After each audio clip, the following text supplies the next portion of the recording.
네, 미국 대선 관련 얘기입니다. 뭐 아까 얘기했지만은 기본적으로 그동안에 트럼프가 코로나 확진자가 나와 있고 보니까 멜라니아는 후유증까지 지금 앓고 있다고 이렇게 보도가 돼 있던데요. 또 보도 중에서 그동안에 보면은 이번에 사전 투표가 상당히 높은 것이 뭐 특징이다 이런 등등의 얘기가 나오고 있습니다. 지금 얼마 안 남았죠. 지금 이제 11월 3일 최종 투표가 안 남았는데 뭐 전망의 상황이 조금 다른 게 변화가 있습니까? 어떻습니까? 제가 생각할 때 뭐 미국에서는 사실은 뭐 많이 따라잡았다, 막판에 모른다, 또 뭐 스윙 스테이트 6개 주의 상황이 바뀐다, 뭐 온갖 이야기가 있지만은 사전 투표가 너무 많은 것 같아요. 우편 투표하고 4천만 개가 넘었어요. 그래서 과거에 2016년보다 트럼프가 확실히 그때 비교하면 약해졌어요.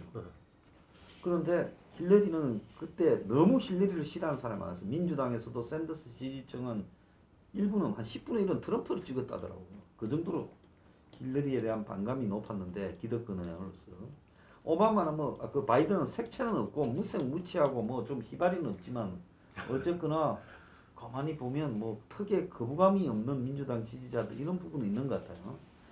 그래서 바이든은 그때보다는 좀 힐러리보다 낫고 또 이 사전 투표의 효과가 좀 있고 우편 투표 포함해서 그리고 트럼프는 확연하게 그때보다는 조금 약해졌다. 그래서 그런 부분으로 봤을 때 이번에는 좀 역전이 어렵다. 자, 최종적으로 보는 게. 그리고 또 한편으로는 미국에는 지금 공화당 내부에서 상원도 지금 35개를 한대요. 맥케인 것까지. 맥케인 보선에서. 근데 상원도 지금 이번에는 민주당으로 한 2석 정도 더 넘어가지 않겠느냐. 그래서 상원도 어려울 거다. 이런 이야기까지 나오고 있어요. 공화당. 다수를 뺏길 가능성이 네, 있다고. 그러니까 상하원 대통령까지 다 뺏길 가능성이 높다는 거예요. 그래서 전체적으로는 제가 봤을 때 한국에서 분위기하고는 좀 다르게 미국에서는 이번에는 이 사전 투표나 이런 효과들 때문에 트럼프가 쉽지 않을 거다 이렇게 보게 됩니다. 그 금방 이야기한 대로 이전에서 그 예상을 깨고 트럼프가 된 데는 싸이 트럼프가 그 결정적이었다. 영어 발음 좋으시네. 싸이라고. 이게 트럼프를 지지하나 자기 속내를 이렇게 여론조사에 이렇게 드러내지 않았던 유권자층이 제법 이렇게 존재했기 때문에 그것이 뒤집을 수가 있었다. 물론 미국 선거제도의 어떤 그것도 혜택을 본 거지만, 근데 이번에 보면은 그런 부동층이면 뭐 8% 정도로 전에보다 반 이하로 이렇게 떨어지고, 금방 이야기한 대로 그때 그 힐러리에 대한 뭐 이렇게 극단적인 비호감층들이 많았고, 거기에 비해서 바이든 같은 경우는 백인 중산층에도 상당히 이렇게 무난한 이런 이미지가 있다는 거, 뭐 이런 부분들이 지난 상황하고는 다르다. 뭐 전부 다 지난번 또 힐러리가 앞서다가 뒤에 뒤집어졌으니까 이번에도 그럴 가능성이 있는데, 저는 가장 큰 게 또 한편은 코로나, 우리 총선도 뭐 사실 코로나 선거라고 볼 수 있는데, 미국 대선도 코로나 그에 대응에 있어가지고 트럼프가 보여준 모습에 대해서 그레이 리볼트라고, 이게 노인층이 반란, 이게 백인 이 노인층들이 트럼프의 어떤 지지층들이었는데, 이거 대통령으로는 있을 수 없는 일이다. 이 사람이 이런 국가적 위기를 갖다가 저런 식으로 이렇게 자기가 대처하는 걸 보고 전부 다 이게 돌아섰다는 이야기들이 있어요. 이게 그래서 그런 부분들이 지난번 4년 전하고는 상황이 다르지 않겠느냐. 그래서 이 어떤 여론조사 전문가는 더 나아가서 랜드 슬라이드라고 표현하는 어떤 압승의 여지도 있다. 이런 이야기까지 하더라고요. 이게 그래서 월스트리트 저널에서 이 안전과 우세 안전을 갖다가 각각 이렇게 봤을 때 무려 이 바이든은 226명의 선거인단 확보하고 있고, 트럼프는 125명의 선거인단 확보, 그 경합이 187명이 있는데, 이게서 이전처럼 경합주에서 요 몇몇 군데를 가져가더라도 지금 이제 이 압도적인 우세를 역전하기는 어려울 것이다. 그래서 이제 우려하는 게 이게 우편 투표가 사기다 이랬기 때문에 이 현장 투표가 11월 7일 나오고 발표가 나오더라도 그거를 승복하지 않을 수 있다. 그래서 승복하지 않을 때는 대법원에 가게 되잖아요. 그래서 대법원 지금 현재 그 공화당 성향이 우세이기 때문에 거기에서 어떤 변수가 있을 수도 있지 않느냐 이런 우려를 하는데 그 제가 이렇게 들은 이야기는 그 미국 군부라든지 어쨌든 이런 이 중심적인 이렇게 이 지배 그룹을 형성하는 부분들이 군산 복합 세력. 예, 그거를 그 보고 있지는 않을 것이다. 그래서 내년 1월 20일 취임식은 정상적으로 이루어질 것이다. 그런데 그 과정에서 혼란은 다들 그 뭐 장담을 못 하더라고요. 오늘 따라서 김동구 대표가 예전에도 그랬지만 워딩이 아주 매끄러우네. 저도 뭐 지난 시간에도 제가 말씀드렸습니다만 저는 뭐 바이든이 승리할 거라고 보고요.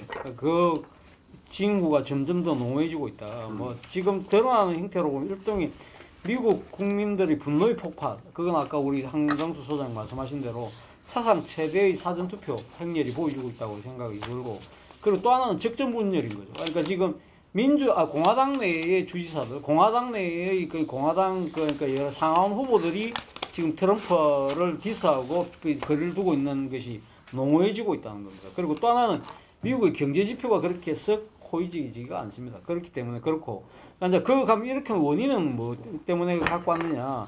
결국은 트럼프가 지금 사실은 이 원래 지난 2016년도 힐러리 클린턴을 꺾은 이유 중에 하나는 상당히 기존의 정치에 때묻지 않은 사람이라고 했는데 됐으면 됐지 덜하진 않다고 아마 보는 것 같아요. 그러니까 지금 뉴욕 타임스를 비롯해서 지금 계속적으로 보도하고 있는 게 이 지금 트럼프의 세금 문제잖아요. 그거 지금 들여다보고 있으면 자 이런 사람 나중에 끝나고 나면 감방 가는 건 시간 문제라는 게 지금 드러나고 있거든요. 그러니까 지금 또 그뿐만 아니라 자기가 지금 대통령직 하면서 자신의 개인적인 재산 이득을 취한 것도 지금 계속 미국에서 나오고 있고 이런 부분들, 그리고 그 자기 또 그 가족들을 중심으로 해서 일종의 고위공직 뭐 임명한 거 그런 것 또 거짓말한 거 이런 부분들에 대해서 미국 사람들이 상당히 좀 어떻게 보면 좀 쪽팔린다는 생각을 하고 있는 것 같고, 그리고 또 하나는 미국의 민주주의 위기를 심각하게 느끼고 있는 것 같아요. 그러니까 이번에 플로이드 사망을 계기로 해서 촉발된 인종 그러니까 이 관련된 시위 이런 거 부분에 대해서 물론 뭐 폭력적인 양상에 대해서 비판적인 여론도 있지만 이러한 이 근본적인 원인에 대해서 지금 더 그걸 그 씨앗을 더 키운 것이 트럼프 아니냐, 그러한 부분들에 대한 비판이 상당히 있는 것 같아요. 그리고 그러니까 위기의식에서 덕을 보는 것이 아니라 지금 그 단계를 넘어서서 그러니까 이 감점용이 되면서 이 상황에서 우리가 확실하게 이 지금 응징을 하지 않으면 이 자체 아까 우리 김능구 대표 말씀하신 것처럼 미국에서 큰 혼란이 생기고 이 그 지금 미국의 건국 아버지들이 만들어놨던 이 민주주의의 기초가 다 무너질 수 있다는 그런 위기의식이 이제는 한쪽으로 똘똘 뭉치고 있는 것이 아닐까 하는 생각이 듭니다. 예.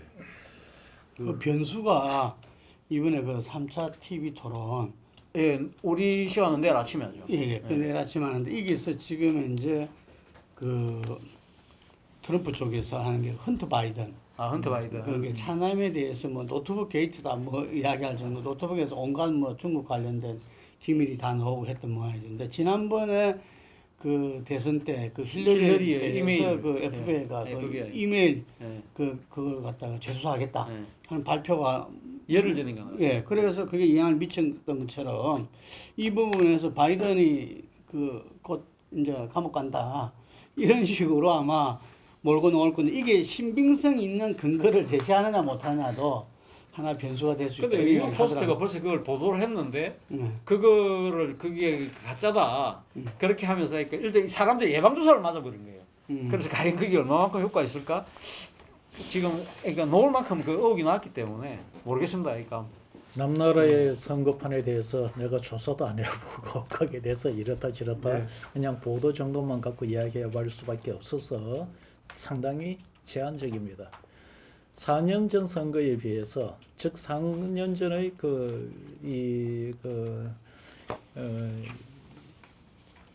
보수층들의 성격하고는 다를 겁니다. 그 당시에는 숨어 있는 보수 표가라는 게 분명히 있었는데 이번에는 그거는 없을 겁니다. 지금 드러나는 여론조사에 아마 대부분 보수층 지지표는 다 반영이 되어가 있습니다.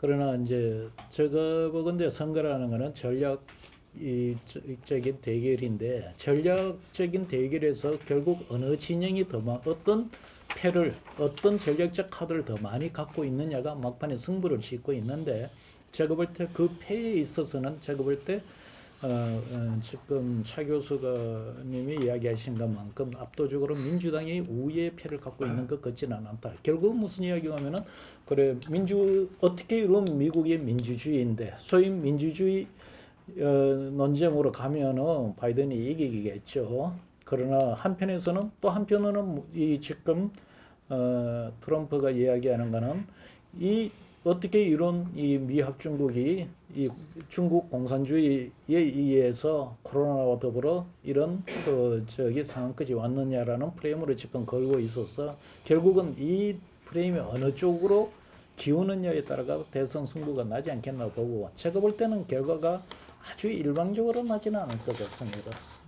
뭐 어느 쪽이 이기든 아주 큰 차는 아닐 것 같아 보여요. 네.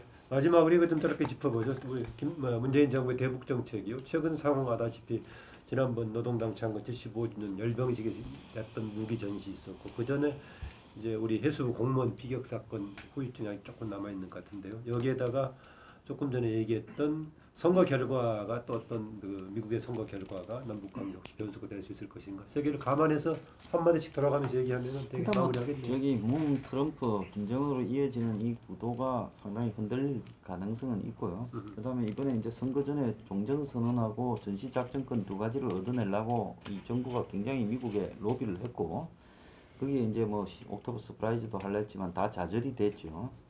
그래서 어쨌든 한국이나 북한이 미국 선거나 이런 부분에서 영향이 없어졌고 북한은 일단 제가 볼 때는 미국 선거에 발을 빼고 바이든이 됐을 때 대비한 도발 강도를 조절하고 있을 거다 이렇게 보고 바이든이 되면 바로 도발을 할 거라고 봅니다. 그래. 그러면 오히려 단기간은 불안해지겠네요. SLB라면 쏘겠죠. 쏜 다음에 합의에 들어가려고 합의를 유도하려고 하겠죠. 그러면 이제 바이든이 뭐 전략적 인내라는 정책으로 민주당 정책으로 복귀하느냐 아니면 또 북한에 대한 강경으로 놓느냐 뭐 이런 부분인데 바이든이 트럼프처럼 그렇게 할 것 같지는 않아요. 그래서 한국 정부로서는 지금 미국 대선이 아마 바이든이 되게 되면 이후에 좀 쉽지가 않은 상황이 될 거다. 기존의 기조를 유지하기 힘들 거다. 네, 최근까지도 될 거라고 좀 봤던 것 같은데요. 최근에 좀 안 될 수도 있지 않느냐 이렇게 보는 시각도 있는 것 같고 그러니까 미국 국무부나 국방부가 올 스톱해버린 상황이다 이렇게 봐야 되죠. 예. 저는 그러니까 지금 그러니까 그 과거 바이든이 승리할 경우 과거 오바마 행정부처럼 전략적인 내로 돌아갈 것인가 그 부분에 대해서는 아마 바이든도 그것이 실패한 전략이었다는 걸 누구보다 잘 알고 있기 때문에 어떤 식으로든 뭐 지금 그러니까 우선순위를 뭐 그 북한 비핵화에 두지는 않겠지만 그러나 정책의 변화는 가능성이 있다 변화의 가능성이 있다고 봅니다. 보기 때문에 북한의 김정은도 바보는 아니거든요. 바보는 아니기 때문에 문제는 본인이 그러니까 지금 미국의 정권 교체 기간 중에 뭔가 그러니까 미사일 발사, 뭐 SLBM 같은 신종 무기를 한번 발사해 보고 싶은 욕구가 상당히 강하겠지만 그것이 갖고 올 수 있는 후과가 아마 냉정하게 계산할 겁니다. 냉정하게 계산해서 지금 그러니까 바이든이 승리하고 난 뒤에 놓는 여러 가지 그러니까 지금 그 한반도 정책에 대한 문제 이런 걸 보고 난 뒤에 면밀하게 판단하고 하지 무조건적으로 일단 먼저 그러니까 도전을 하고 난 뒤에 뭔가를 판을 흔들어 보겠다고 하기에는 상당히 좀 그 본인이 상당히 절제된 행동을 하지 않을까. 이번에 열병식 할 때도 보면 미국에 대한 보내는 메시지 자체가 그렇게 자극적이지는 않았거든요. 저는 뭐 그래 봅니다. 그 바이든이 승리했을 경우에는 민주당의 그 전략적 인내 저는 2로 나갈 것이다 이렇게 봅니다. 이 보고 그 이분이 바이든이 그 강령이나 이런 거 발표할 때도 하여간에 전통적인 그 미국의 그 대외 스탠스를 갖다 지키겠다. 뭐 동맹을 복원하고 이렇게 세계에서 어떤 자기들이 그 지도자의 위치를 갖다가 이렇게 그 하고 그리고 뭐 방위비의 압박이라든지 터무니없이 이런 부분들은 그 하지 않겠다. 그리고 국제 제도를 존중하겠다. 이 사람은 제도에 의한 어떤 그 이 정치를 갖다가 이 쭉 자기 그 신념으로 해왔다 이래 보는데 그 북핵 관계에서는 이 어떤 면에서는 지금 우리가 탑다운 식으로 트럼프가 했잖아요. 그래서 이게 바텀업의 방식으로 할 가능성이 높다. 그래서 실무진들이 지속적으로 조율된 어떤 속에서 어떤 외교를 갖다 전개할 것이 예상된다. 그렇기 때문에 북도 이걸 알고 있고, 그래서 뭐 이 한 소장 같은 경우는 도발을 하고 그다음 협상을 할 거다 이렇게 이야기했는데, 제가 볼 때는 지금 이 시점에서 북의 도발은 이전에 했던